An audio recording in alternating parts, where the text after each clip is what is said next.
If you need to cancel your ProtonMail subscription, follow these straightforward steps to ensure the process is completed successfully. Step 1. Log into your account. Visit the ProtonMail website and log into your account using your credentials.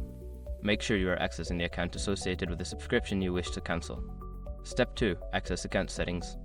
Once logged in, navigate to the settings menu. This is usually found by clicking on your profile icon or name in the top right corner of the interface. Step 3. Go to the subscription section. In the settings menu, look for the subscription or billing section. This area contains information about your current plan and payment details. Step 4. Select cancel subscription. Within the subscription section, find the option to cancel your subscription. Click on it and follow any prompts that appear to confirm your decision.